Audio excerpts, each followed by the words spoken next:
muita alegria eu desejo cumprimentar os amados e queridos irmãos com a paz do Senhor. A paz do Senhor. Para mim é um grande prazer, uma grata satisfação poder estar aqui uma vez mais junto com os amados, queridos, diletos e abençoados irmãos desse progressivo e abençoado campo de Tirirical. Pastor muito abençoado, homem de Deus. Nós gostaríamos de nesta oportunidade estarmos pedindo aos irmãos que por bondade coloque-se sobre os vossos pés, aleluia, por bondade, oh aleluia, em reverência não a mim, mas a palavra do Senhor.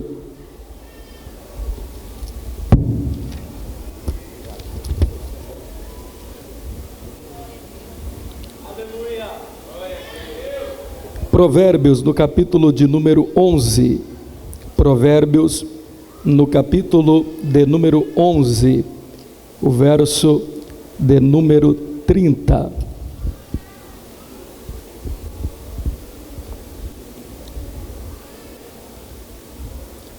Provérbios no capítulo de número 11, verso de número 30.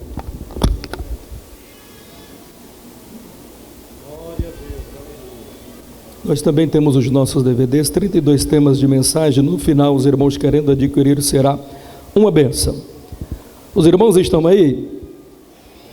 O fruto do justo é árvore de vida, e o que ganha almas sábio é. Repita comigo: o que ganha almas sábio é. O que ganha almas sábio é. Tomai assento, ficai à vontade na liberdade do Espírito Santo de Deus.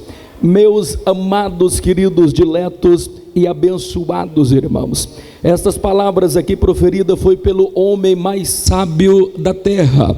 Então, se alguém aqui tem alguma propriedade, que tem alguma notoriedade para falar sobre este assunto, sobre ser sábio, é verdadeiramente Salomão. Nós lemos em Tiago, no capítulo de número 4 e o verso de número 25, que aquele que converter um pecador do seu pecado, ele salvará a alma daquele da morte e cobrirá para si uma multidão de pecados. Perceba a importância. Esta é a coisa mais importante que nós devemos fazer aqui nesta terra, que é ganhar almas. Alguém poderia nesta oportunidade, quem sabe, dizer que verdadeiramente aqueles que conseguiram e almejaram grande sucesso aqui na terra, que fizeram os seus intentos e os seus projetos e as suas realizações, e que foram verdadeiramente sábios. Mas para Salomão, verdadeiramente sábio é aquele que ganha almas. Alguém poderia então dizer, mas homens da ciência também são muito sábios, porque eles salvam muitas vidas. Eu gostaria de vos dizer que mesmo estes homens sendo sábios e salvando muitas vidas, mas a sua sabedoria é insuficiente para poder salvar uma alma que morreu e tirar lá das garras do inimigo. Então, mais importante é a sabedoria que Deus deu a mim, a sabedoria que Deus deu a vós, para poder ganhar e salvar almas para o reino do Senhor. Alguém poderia dizer verdadeiramente no campo do esporte, sábio é Edson Arantes do Nascimento, o Rei Pelé, com as suas jogadas geniais, com os seus gols maravilhosos, que mais pareciam obras de arte. Mas eu gostaria de vos dizer que nada Edson Arantes Nascimento fez em favor da minha alma e da sua alma que pudesse acrescentar algo em salvação. Alguém poderia dizer verdadeiramente, sábio é Thomas Edison, o inventor da lâmpada, e a gente sabe da importância de tudo isso, o quanto que é importante nós estarmos em um culto com essa energia, com toda essa luminosidade aqui. Mas tudo começou ali com Thomas Edison, e ele trouxe essa claridade, mas contudo, com toda esta sabedoria, ele jamais foi capaz de tirar uma alma da escuridão, das trevas deste mundo tenebroso e trazer para a luz de Cristo. Mas Deus lhe deu esta autoridade para ir e ganhar almas. Quer ser verdadeiramente salvo, esmere-se, esforce-se para ganhar almas para o Senhor Jesus. Levante a sua mão e adore ao nome do Senhor. Alguém poderia então dizer, quem sabe, então sábio é Santos Dumont, porque esse homem, ele conseguiu inventar o avião. Mas eu gostaria de dizer que você é mais sábio, porque você aprendeu a andar nas asas da humilhação, subir à presença de Deus, ganhar almas para o reino dele.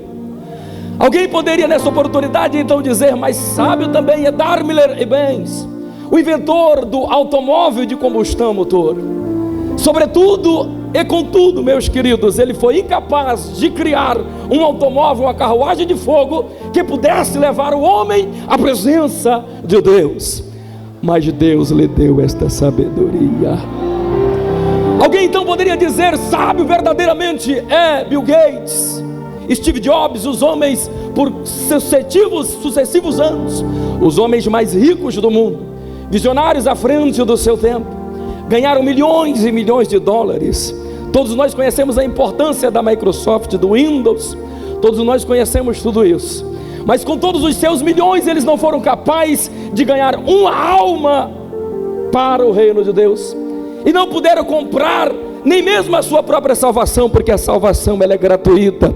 Jesus Cristo morreu ali na cruz do Calvário, para que eu e você tivéssemos o direito de agora sermos filhos de Deus. Ganhamos almas para o Senhor Jesus. Ganhando almas para o Senhor, verdadeiramente vamos ser sábios. Quantos querem sair mais sábios aqui desta noite?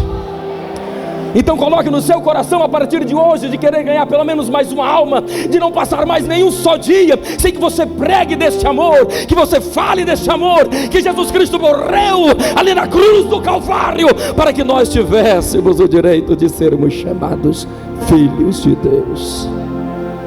Olhe para cá, eu sei que o tempo é exíguo, mas eu gostaria de falar tão somente de uma história, de um herói. Este herói não está no livro dos heróis da fé, não, ele não está. Até poderia estar, ele é amigo inclusive de Livingstone, que faz parte. Eu recomendo, se você gostaria de estar mais perto de Deus, ouça os exemplos. Estes homens do livro dos heróis da fé, eles sustentavam mais as suas vidas pelos joelhos do que qualquer uma outra coisa na vida. Todas as vezes que eu leio esse livro, eu me entusiasmo, eu fico mais encorajado a ser crente, a ganhar almas para o Senhor, a ser mais sábio nesta terra, porque ser sábio é ganhar almas para Deus, porque para Deus não existe nada neste mundo mais importante, nada mais tem valor do que uma alma para Deus. É por isso que quem ganha almas, sábio é. Eu gostaria de falar de um homem, ele nasceu no dia 29 de maio do ano de 1872, na pequena e pacata e progressiva cidade de Holston-Hastings, ali na Escócia. Ele não foi proeminente, os seus pais eram inclusive rurícolas, homem próbulo, mas aos 13 anos de idade, John Harper, ele tem um encontro sobrenatural com Deus. Deus dá a ele uma visão de uma grande seara, e foi o próprio Deus que o convidara para ser um apóstolo dele. Ninguém pregou para ele, mas ele teve esta visão. Ele viu uma grande seara, e nessa visão a seara estava madura, e Deus falava com ele: John, a seara está madura, mas eu não encontro lavradores, eu não encontro ceifeiros para trabalhar nesta seara, para colher a seara, e a seara já está madura. A partir daquele dia, ele aceitou a Cristo como Salvador, procurou uma igreja, e a partir daquele dia não houve mais um só dia em que John Harper não pregasse a palavra para alguém que seja.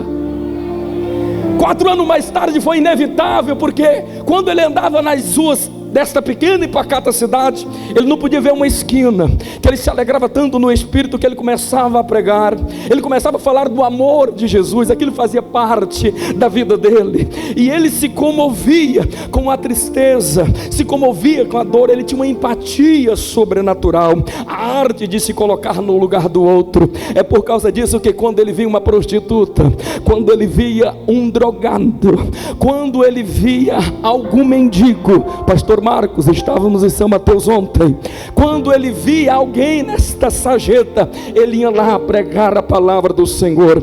Não houve uma só esquina daquela cidade em que ele não colocasse como um palco de pregação. Eu quero louvar a Deus porque o pastor também tem uma revista que está tentando promover isso, esse ID de evangelizar aqueles não crentes, porque estamos acostumados a pregar para crente, fazer culto para crente, mas Deus quer que você seja sábio e a partir de hoje comece a fazer amizade com pessoas não crentes e traga elas para a casa do Senhor. Entenda isso, querido, não há nada mais importante. Como nada mais importante havia para John Harper, não havia uma só esquina que ele não pregasse. E ele começou a ganhar notoriedade, porque Deus começou a dar uma ousadia para ele tão grande, que quando ele orava para os enfermos eram curados. Que quando ele orava pelos paralíticos, os paralíticos eram curados.